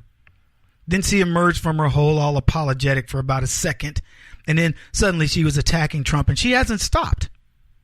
This is a girl that's in big trouble, and she hasn't stopped attacking Donald Trump. She must really think she's got something. I can't wait till some of this stuff plays out. And I think the Democrats just say, look, until they've gotten you're over a barrel, you just keep pretending. But now she's blaming Bernie Sanders for doing what she called lasting damage to her campaign. I want you to keep in mind, this is a woman who in cahoots with the media and the DNC plotted against Bernie Sanders, who's probably the rightful nominee for the Democrats in 2016. But she says Bernie did lasting damage to her and paved the way for Trump to attack her as Crooked Hillary. He's the reason that Trump said she's crooked. Let me tell you something. Donald Trump didn't need Bernie Sanders in order to attack Hillary Clinton as Crooked Hillary. But if that makes Hillary Clinton feel better, go for it. These are excerpts from her new book, What Happened. Clinton claims that she wanted to fight back against Sanders' characterization of her as beholden to corporate influence, but that then President Obama and others advised her to stay quiet. You didn't have to take that advice. Look, if Hillary Clinton wanted to pretend that she didn't have any corporate interest or whatever, all she had to do was say, guys, you know what? I hear what you're saying, but I didn't have anything to do with this. I'm fighting back. But she didn't do that. You want to know why? Very simple. Hillary Clinton is a crook. Hillary Clinton is we have a speech of her at Goldman Sachs saying one thing to them and then saying something else publicly. And for the record, that's true of most of the things Hillary Clinton said. She tells black people one thing, Mexicans another, Jews another, white people another, whatever. Or and the sad part about it was she was such a sorry campaigner that nobody believed her. She watched Bill Clinton for 8 years go and glad hand audiences and win them over with, I feel your pain. And I'll tell you what, that story right there reminds me of when I was a little boy. And we were growing up, in Hope, Arkansas. And my parents, my mama, she do. And I'll tell you what, this story may not make much sense to you, but I just have to cry right now because it makes me feel bad. And people, look at him up there, just feeling all sad. And Hillary watched the master at work. And she learned nothing. Nobody had sympathy for her. Look, I don't know how you feel. If I said to people, look, I took corporate donations. You're doggone right I did. I have to run campaigns, but I defy you to find anywhere where I made a decision that was favorable based on a corporate cause. If you find a decision that I made, it's because I stood by that decision before I ever met them. If they want to give me money and feel like they're getting access to something, that's what campaigns do. That's a reasonable explanation. Here's what she said. Throughout the primaries, every time I wanted to hit back against Bernie's attacks, I was told to restrain myself. Noting that his plans didn't add up, that they would inevitably mean raising taxes on middle-class families, that they were little more than a pipe dream. All of this could be used to reinforce his argument that I wasn't a true progressive. My team kept reminding me that we didn't want to alienate Bernie's supporters. President Obama urged me to grit my teeth and lay off Bernie as much as I could. I felt like I was in a straitjacket. Well, you were. See, that's the problem with the left. You can't satisfy one group without pissing off another. And that's the problem. Donald Trump, look, you may not like him, and you may say, look, I can't imagine you saying this, but I'm not for DACA. Fine. But Donald Trump goes, I am. And that's it. And I'm not telling you that he can't be influenced, because that is going to be our goal, certainly at TeaPartyCommunity.com. If Donald Trump veers off and goes in a direction that is completely antithetical to conservative views, then we're gonna straighten him out. But I'll tell you this: I've heard Donald Trump talk about it, and I'll use immigration as an example. And he flat out said, "Look, we have to revamp immigration, but you can't take such a hard line that you don't look at the workers that are needed, that you don't look at the kids who are caught up because of their parents' illegalities.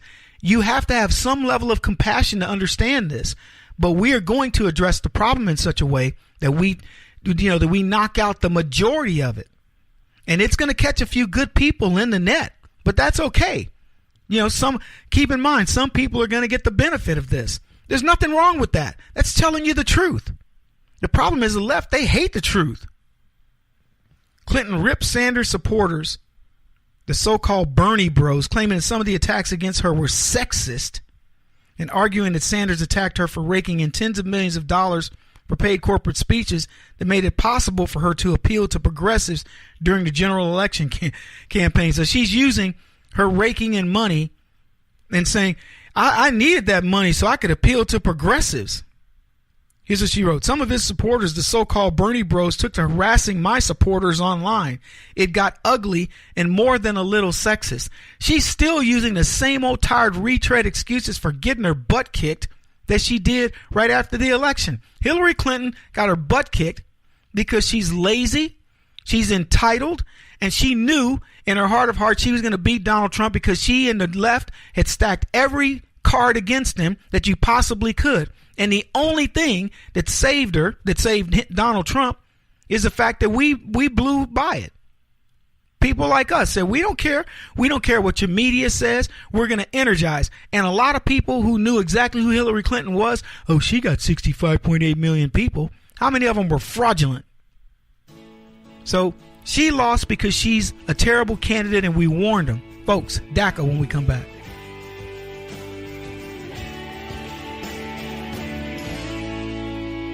This is the Kevin Jackson Radio Show.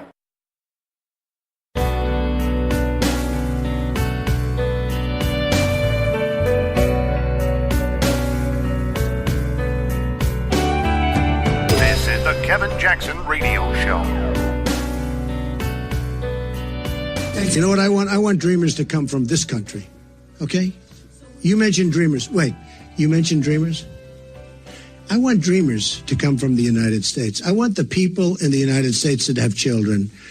I want them to have dreams also. We're always talking about dreamers for other people. I want the children that are growing up in the United States to be dreamers also. They're not dreaming right now. And you look at African American youth, 58% unemployment. You look at African Americans in their 30 years old and they're 40 years old, and we have an African American president.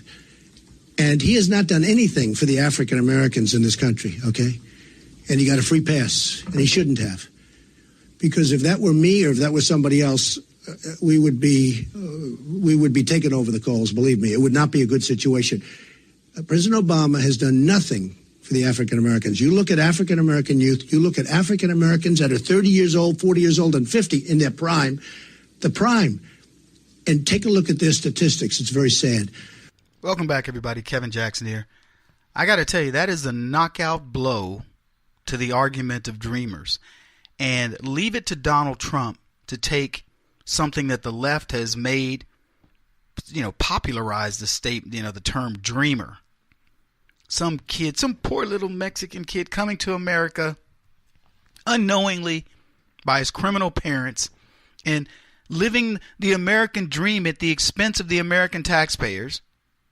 And they say, oh, well, there are 800,000 dreamers in America, and you can't do anything about it. They didn't know. They give you all these excuses. And look, I sympathize. I certainly do. We had somebody call the show. They left a message and said something along the lines that a lady took her kids into Mexico. I don't know who she was. She prostituted her daughter, sex trafficking her own child. Had 5 kids. One of them she was sex trafficking. The Mexican government found out about it, arrested the woman. I believe she's a U.S. citizen. Put her in prison, sent her kids back to the United States. Now, I don't know what ages they were. I don't know whether they had adjusted to Mexican culture. No idea.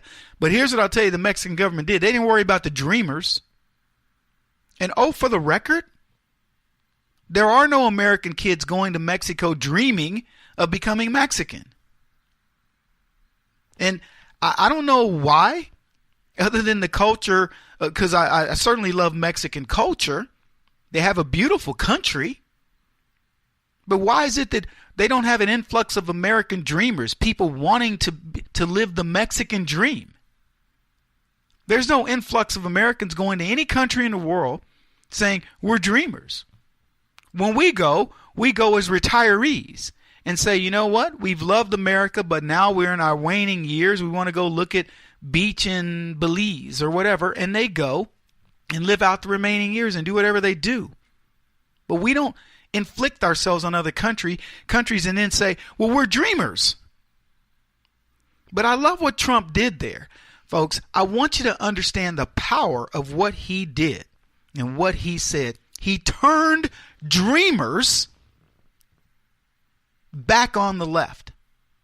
He turned it on them by saying, you know what? You're killing the dreams of Americans. See, we have dreamers here in this country, and they can't dream. And you know why? It's because of you. It's because of your ilk. It's because of people like you. Y'all want me to preach? I'm going to play a clip from a guy. He's a fool. His name is David Banner. And I want to explain him, and then I'm going to come back to dreamers. But I want to talk about what is pervasive in the black community. A person like this actually gets to go out and give speeches for money. Black people love hearing this clown. And I want you to hear what he has to say. He talks about religion, and he talks about white folks versus black folks. And look, I could spend, and probably will, go ahead and spend this segment and the next segment juxtaposing Donald Trump's vision for black America as it pertains to guys like David Banner who are out there preaching hate. And it's so wrong on so many levels. Here's the clip. You said that religion was for the weak. Mm-hmm. Can you kind of expand on it just a little bit? You trying to get me in trouble, huh? What I said was religion is for the weak and uninformed. Yes, you did say uninformed. What it is this. The people who give you religion also usually control the population, right? Whoever owns that particular type of Bible, they are usually the ones that own the populace, right? The religion has all of these rules that you're not supposed to do, but the people who gave you those books, they're not abiding by those rules, are they?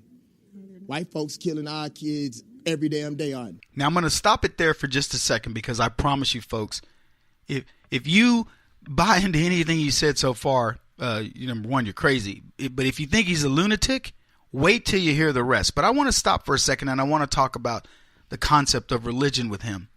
This is a black man who is firmly rooted in religion. When he talks about black versus white, Africans have been practicing some form of religion our entire lives.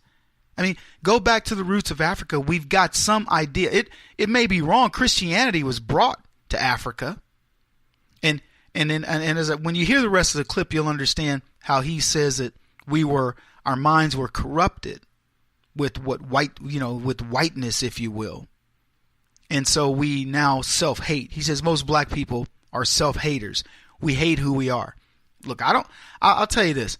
I don't know a lot about African culture. I don't. I've been there and enjoyed the culture.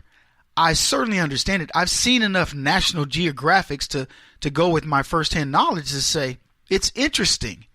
I understand that my roots lie in that culture somewhere. I get it. But here's what I don't get. Why is it that I have to embrace it? If I don't know it, the argument for blacks is they've erased who we are, so we now hate ourselves. I don't hate Africans. I find it very interesting. But you know what I really like? I like civilization. I like 72 degrees everywhere I go. I like being able to get in my car and go It's really hot. Woo. I'm going to turn on this air conditioner and I'm going to adjust it down to 72 degrees. I don't like the idea that I got to go live in a hut or something and understand my culture and where I can. I get it. In as much as I'm sure Indians here no longer really want to live in teepees. They prefer homes. This idea that we've been corrupted. No, we haven't. We've been civilized. Any more than I don't want to get up and turn on the TV without a remote. I don't want to get off my butt and go turn on the TV. It may seem lazy to some people, but I like the idea that there's a beam that TV recognizes, and I can hit a button and it comes on and it'll change my channels. And if I could make a robot that would run to the refrigerator and grab me a beer, I'd do it in a minute. And if that's the white man's gift to me, thank you, white man. But we have people teaching that religion is bad because it's a book of rules that nobody follows. I'm sorry to break the news to David Banner, but that's the perils of religion. We are not perfect. Nobody follows their religious rules. And for the record, nobody follows the rules of society. It's a religion. I would tell you black people practice the religion of black worship.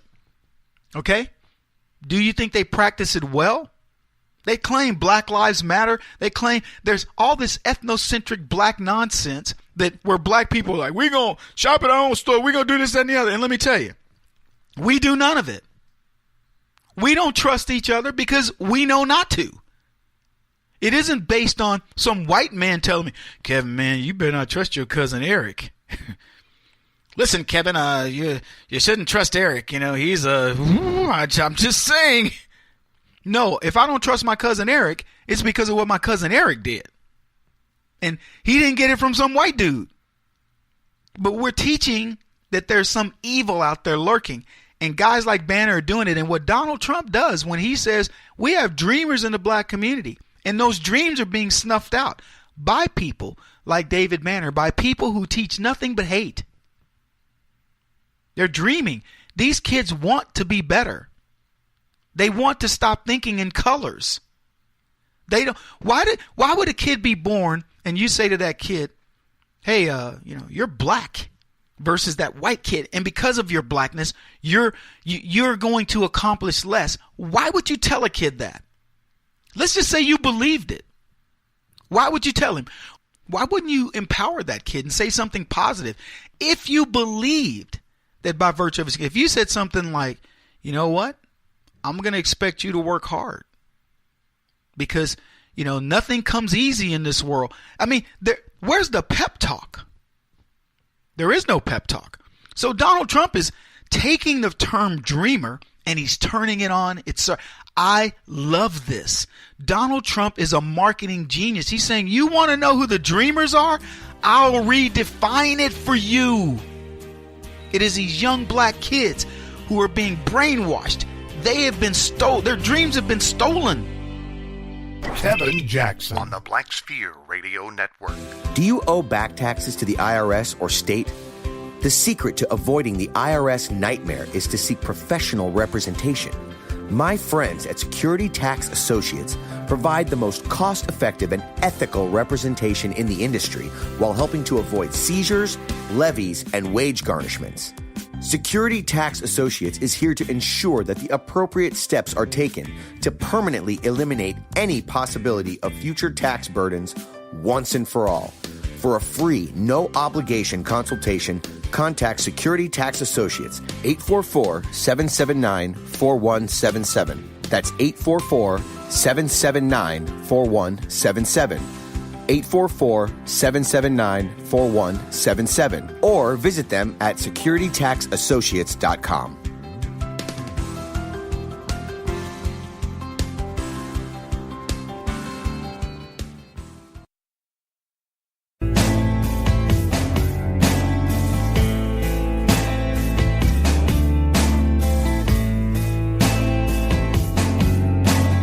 Putting an end to identity politics. This is the Kevin Jackson Radio Show.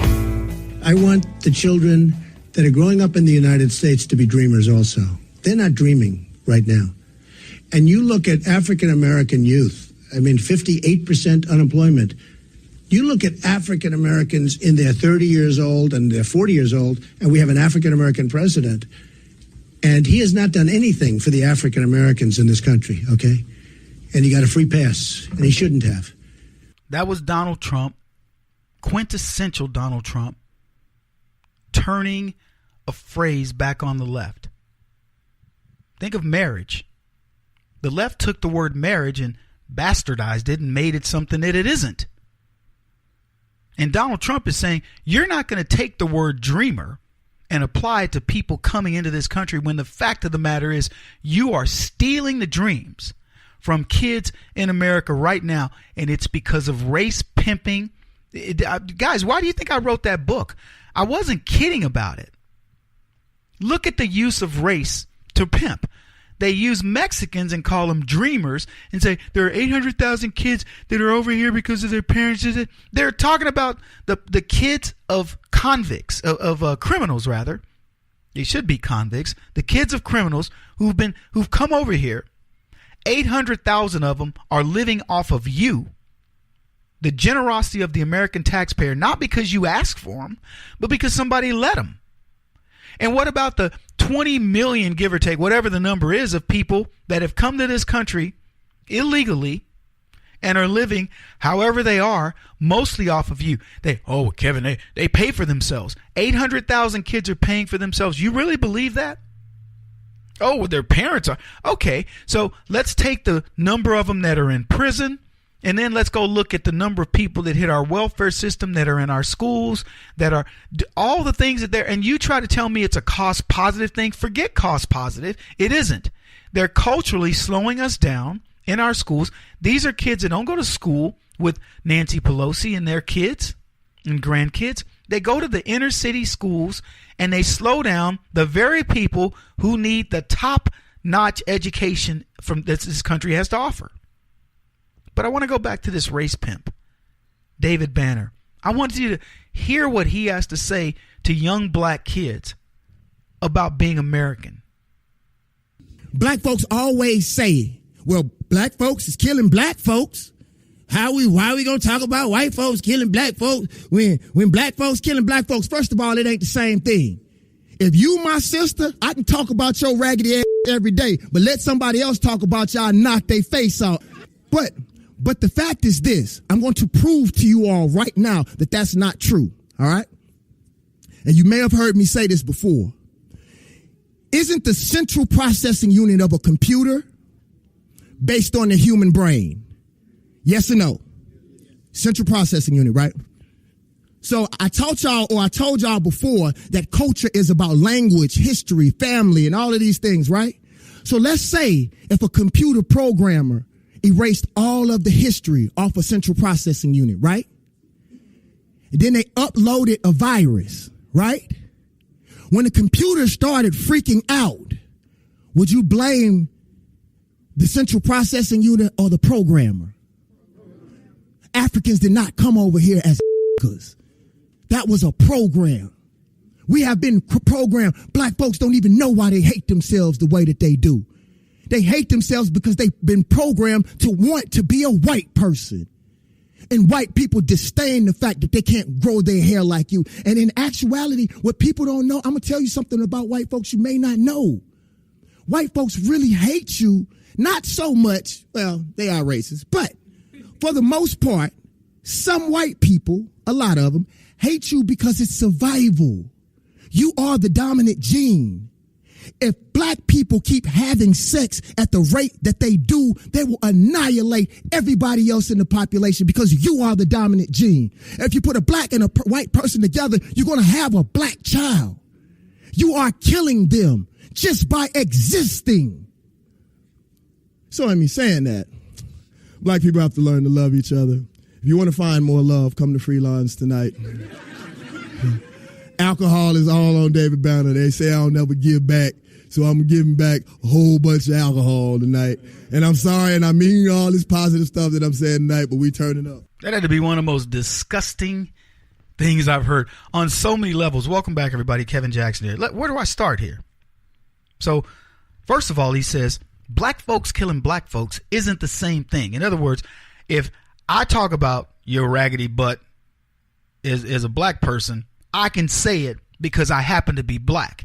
So in other words, if I see the human condition, say that black people tend to commit a lot of crime, a white person can't say it because the human condition of that doesn't allow for white folks to say it. Only black people can constructively criticize other black people. It's not the same thing when we kill each other. It ain't murder when we do it. It's only murder when the white person does it. With us, it's just us being brothers and sisters. Now, that premise alone should have you going, okay, I'll dismiss it all. But then he talks about the human brain is being the CPU. Fine. You want to make the brain the CPU? Cool. And he says, so you've been programmed. And he goes on, he says, culture is about language, history, family, and a virus has been uploaded to you. Whatever your native tongue was years ago, a virus has been uploaded. You no longer speak Swahili because a virus is infected you and it's given you English. He's saying that you no longer have a history. You have nothing to point back to. Your history is based on slavery. Let me tell you something. If you are alive today, let me tell you what your history is. Your history is going back 2 or 3 generations. Maybe you knew your great-grandfather, but I doubt that you knew your great-great-grandfather. But people carry on your stories. So I'll ask you this. Who's ruining black history? I know who my great-grandfather was. He made a real impact on my life. But ask yourself this. You now have a culture that this man creates, David Banner, like him, creates, where 72% of kids don't even know their fathers. Forget grandfathers. They don't know their fathers. So what do you think's going to happen? You think these kids are going to remember their history? We're not talking about Africa, folks. We're talking about America. So if we're uploading a virus, my question to him would be, well, who's uploading the virus? He's on the right track.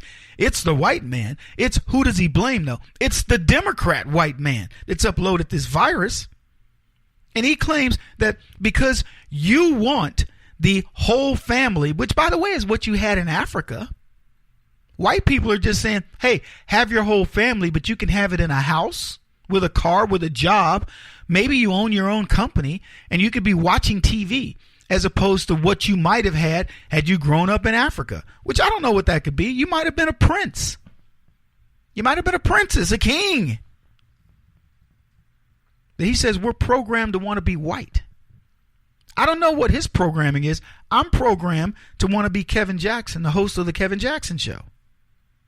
And then what's funny to me is when he goes after whites, he says, white people, they get mad because they can't grow hair like you. Really? Do you really think white people are like, dang it, sure wish I could grow an afro. If I could only grow an afro, then I wouldn't hate black folks. What he's telling you is his fixation is on his hair. I'm just keeping it real. He's saying, oh, the black, they really want to grow their hair like you. That is a lie. Black people for years have been trying to mimic white hair. Now, you can go, well, they want to be white. No, maybe they like that it combs easier. I know this. When I combed my hair when I was a kid, it freaking hurt. If you didn't take care of your hair, it hurt to comb it. My grandmother would say, boy, you tender-headed. That's what she would say. No, I'm not. I'm nappy-headed, and to get that comb through my hair hurts. So why do you think we processed it to make it, easy to comb? He says some white people hate you because of survival. I love this logic. The survival. He goes on, you have the dominant gene. Put a black person with a white person and you're going to have a black child. The logic of that always used to crack me up when people would say that. My dad told me that one time. He went that whole Black Panther route. And so he was this ethnocentric black guy. Look, it's very simple. If a black man gets with a white woman and has a baby, it becomes a half black child. Now you can go, oh, well, in the eyes of the law, it's black. Okay, fine. And if a white man gets with a black woman, in other words, if you're going to depurify the race, it's just as unpure if a white man gets with a black woman and has a baby. You can call the child black. It's no longer black. But I want to finish with this. He then says, love each other, black people. And the alcohol's on me. And to that I say, no, the alcohol's in you. What a fool. He won't stop until he's the top-rated radio talk show host in America. What kind of weird competitive freak are you? This is the Kevin Jackson Radio Show.